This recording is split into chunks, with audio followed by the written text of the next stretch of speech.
ना कभी डर था ना कभी डर रहेगा। जिस देश का राजा अगर कारोबारी हो जाए तो उसकी प्रजा, उसकी जनता जो है भिखारी हो जाती। यह व्यंग है, यह तंज है, ये कहा है सूबे के मुख्यमंत्री हेमंत सोरेन ने, यानी कि झारखंड के मुख्यमंत्री हेमंत सोरेन। और उन्होंने कहा है कि जो लोग षड्यंत्र रच रहे हैं उसको परास्त करना भी वो जानते हैं, और ये भी जानते हैं कि लोहे से कैसे काटना है। ये सारी बातें दोस्तों आज हेमंत सोरेन ने कही है, यानी कि हेमंत सोरेन पूरी तरह कंप्लीट चुनावी मोड में आ चुके हैं। साथियों, सलाम, नमस्ते, सत श्री अकाल और जय भीम, जोहार। साथियों, मैं वीडियो भी सुनवाऊंगा ये कब का कहां का वीडियो है और हेमंत सोरेन ने ऐसा क्यों कहा है और क्यों भाजपा खेमे में खलबली सी मच गई है। इससे पहले हमारा चैनल सब्सक्राइब कर लीजिए, फेसबुक पर देख रहे हैं तो फॉलो कर लें दोस्त, और वीडियो शेयर करें, लाइक करें, कमेंट करें। और हाँ, यूट्यूब पर आप चाहें तो ज्वाइन कर सकते हैं, इससे हमारी थोड़ी बहुत आर्थिक मदद हो जाएगी। सब्सक्राइब के बगल में ही ज्वाइन का बटन है, उसे आप दबाएंगे, थोड़ी सी राशि सिर्फ आपको देनी होगी और आप हमारे सदस्य हो जाएंगे। तो साथियों, चलिए अब सुनते हैं हेमंत सोरेन ने क्या कहा। और हाँ, हेमंत सोरेन दरअसल आज रांची के प्रभात तारा मैदान में 1500 पीजीटी शिक्षकों को नियुक्ति पत्र बांट रहे थे। सौगात बांटने का सिलसिला यारों, दोस्तों, साथियों जारी है। और भी कई घोषणाएं उन्होंने की, वो तो की ही की। भाजपा पर जो करारा वार किया है, उन्होंने बातों बातों में कई बातें कह डाली उन्होंने। हालांकि भाजपा की ओर से इसकी आलोचना भी की गई कि आई वाश किया जा रहा है। खैर, चलिए सुनते हैं Hemant Soren, chief minister of Jharkhand, ने क्या कहा है। हमारे विरोधियों ने अपने हरकतें शुरू कर दी, अलग अलग माध्यमों से, अलग अलग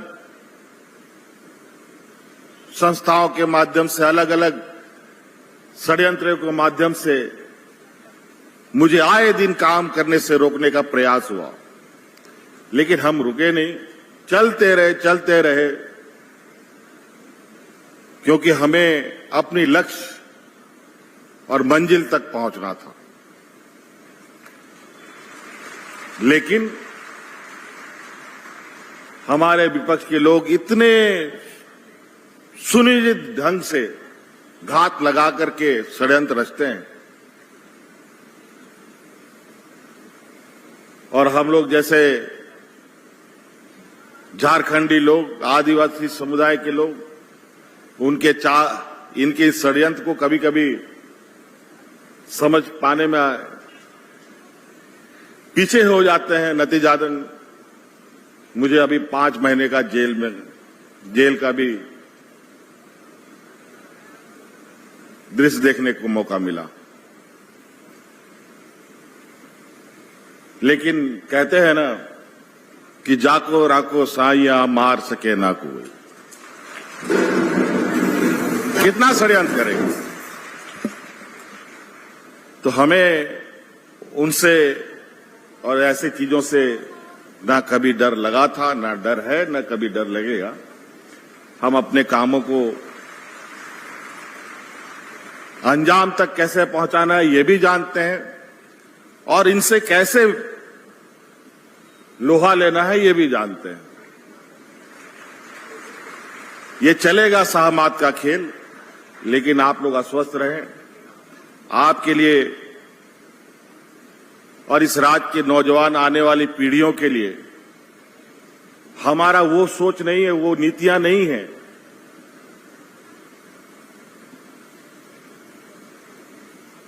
कि इस राज्य के नौजवानों के, इस देश के नौजवानों के हक अधिकार को छीन लो। वो सोच, वो नीति हमारी नहीं है। आज हमारे विपक्ष के नेतृत्व की सरकारें देश में क्या व्यवस्था ला रही है। हर एक चीज निजीकरण की ओर जा रही है। कॉरपोरेट के हाथों सारी चीजें सौंपी जा रही है। नतीजा नौकरियां खत्म हो रही हैं। आज आप लोग शिक्षित लोग हैं, शिक्षक हैं, बहुत सारे सूचनाएं आप तक आती हैं। आप कंपैरिजन चार्ट निकाल के देखिएगा कि देश के बड़े बड़े उद्योगों ने देश के खजानों के पैसे किसने सबसे अधिक लिया और उसके एवज में किसने कितने रोजगारें दिए, तो आपको स्पष्ट रूप से पता चलेगा जिसने सबसे अधिक पैसा लिया है उसने सबसे कम रोजगार दिया है और जिसने सबसे कम पैसा लिया उसने सबसे अधिक रोजगार दिया। आज इनकी नीतियों से कई ऐसे छोटे मझोले उद्योग हैं कि जो कोरोना में बंद हुए और जो सरकार की नीतियां बनी कि आज तक वो खुल ही नहीं सके, और जो उसमें 150 लोग रोजगार करते थे वो आज के दिन में भी रोजगार की तलाश में दर दर भटक रहे हैं। जिस परिसर में आज हम लोग ये काम कर रहे हैं, आज ये नियुक्ति पत्र वितरण कर रहे हैं, ये प्रभात तारा मैदान है, ये एचईसी का ये मैदान है। एचईसी वो उद्योग है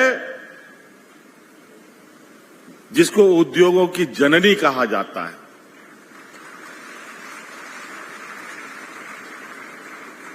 आज इस उद्योग के बदौलत पूरे देश में नहीं, अलग अलग दुनिया में भी उद्योग स्थापित हुई।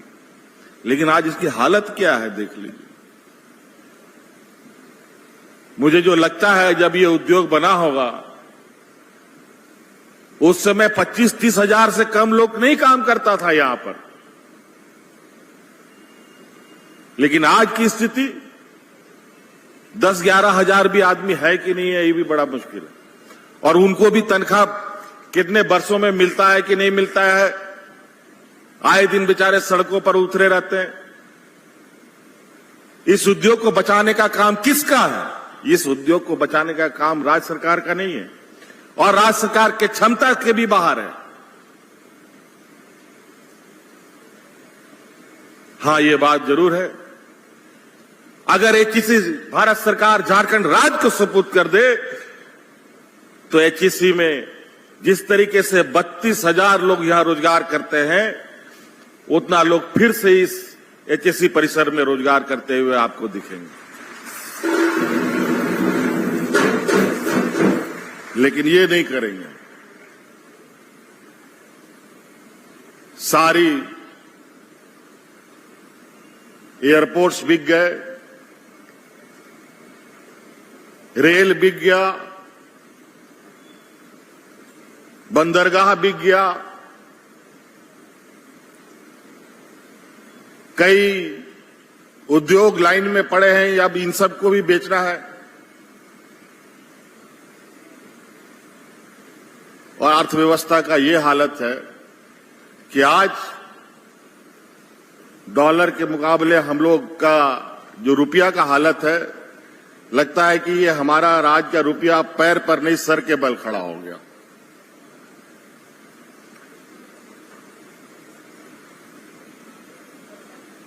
इसीलिए मैं हमेशा मन से कहता हूं,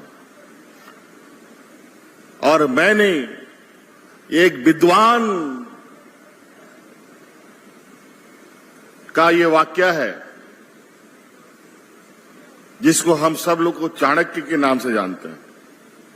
उन्होंने ये कहा था कि जिस देश का राजा व्यापारी होगा उस देश की प्रजा हमेशा भिखारी होगी।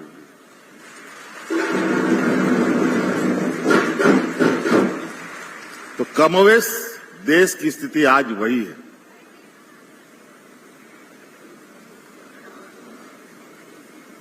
एन केन ऐसे कानून लाना जो इस राज्य के आदिवासी, दलित, पिछड़ा, अल्पसंख्यक, गरीब, गुरुआ, शिक्षित नौजवानों के लिए आज सारे उद्योग बंद कर दो, सारे नौजवान सड़क पर आए दिन नौकरी को लेकर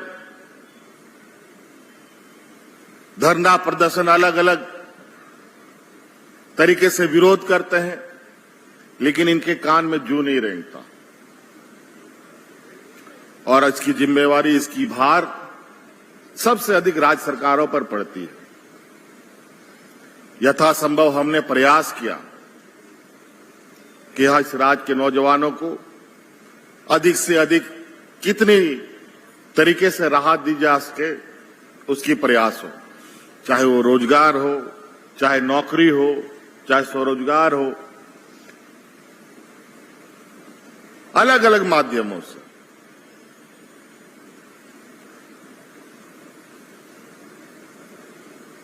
हमसे अधिक लंबे समय तक तो इन लोगों ने इस राज्य में राज किया और मैं इनको चुनौती देता हूं, इसी प्रभात तारा मैदान में आकर के हमसे डिबेट कर ले, इन लोगों ने इतने वर्षों में क्या किया और इस चुनौती भरे 5 साल में हमने क्या किया है, उनको हम हिसाब देने के लिए तैयार हैं।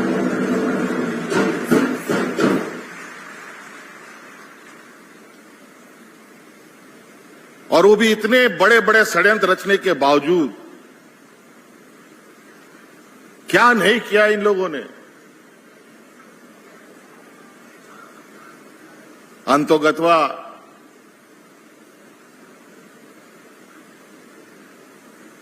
न्याय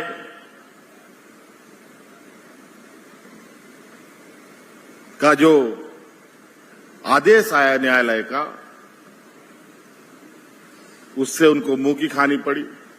लेकिन अभी भी शांत नहीं है, ये शांत रहेंगे भी नहीं, इनकी प्रवृत्ति ही वैसी है, इसलिए ये अपने आचरणों से बाज नहीं आएंगे। लेकिन उसकी हमें फिक्र नहीं है, चिंता भी नहीं है। वो अपने आचरणों से बाज नहीं आते तो हम भी अपने आचरणों से बाज नहीं आएंगे, हम भी अपना काम करते रहेंगे। आज ये प्रदेश ऐसा प्रदेश है जहां शिक्षा का लगभग नहीं का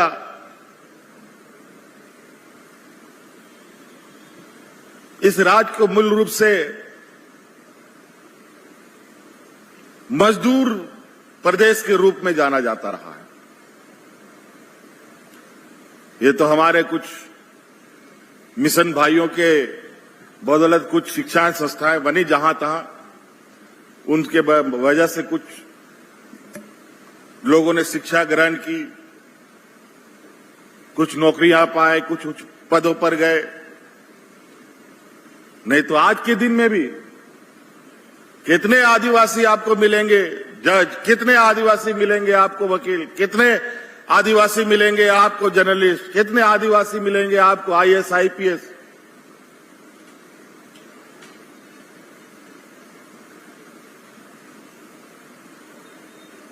अगर हम पूरा देश से भी अगर हम आदिवासियों के समूह में अगर हम लोग उच्च पदों पर बैठे हुए लोगों को ढूंढ के लाएं तो प्रभात तारा मैदान का एक कोना भी नहीं भर पाएगा। इतना मात्र हम लोगों ने लक्ष्य हासिल किया है। इसीलिए हमने सरकार बनने के बाद शिक्षा के दिशा में काफी चिंतन मनन करके आगे बढ़ने का प्रयास किया और आपने देखा कि हम लोगों ने पहले चरण में स्कूल ऑफ एक्सीलेंस बना करके दिया ताकि हमारे राज्य के बच्चे भी प्राइवेट स्कूलों की शिक्षा ग्रहण कर सके। बिल्डिंग बना, एन केन प्रकार प्रारंभ भी किया गया, लेकिन उसमें अभी और कुछ जोड़ने की जरूरत है, बहुत कुछ जोड़ने की जरूरत है और उसे जोड़ेंगे भी। अभी और भी स्कूल ऑफ एक्सीलेंसी बनेंगे, और भी शिक्षकों की नियुक्ति होगी ताकि हम अपने बच्चों को। इसीलिए मैं आप लोगों से यही कहना चाहूंगा, आज हमने आपके लिए और अपने आने वाली पीढ़ी के लिए स्कूल ऑफ एक्सीलेंस बनाया और आज हम आने वाली पीढ़ी के लिए एक्सीलेंट टीचर दे रहे हैं।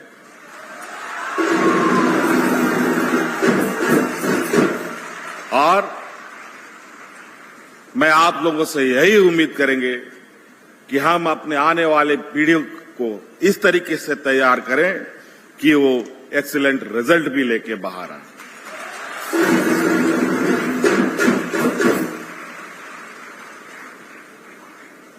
बहुत सारी कमियां हैं, बहुत सारी अच्छाइयां भी है।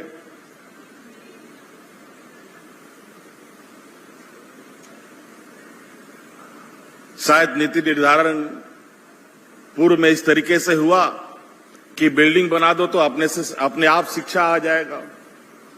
ये तो अजीब हालत है। ऐसा कभी होता है? कभी नहीं होता।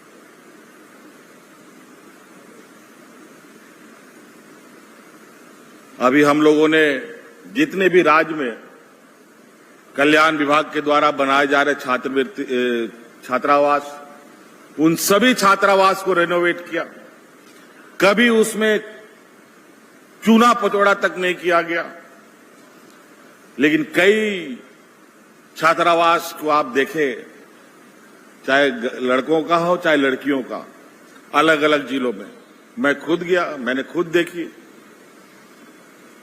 बहुत खूबसूरत बना। लेकिन उसमें बहुत बड़ी खामियां थी उन हॉस्टलों में कि बच्चों का खाने को लेकर समस्या। और हमने जेल जाने से भी पहले कहा था, वो सभी छात्रावास रिपेयर की स्थिति में थे।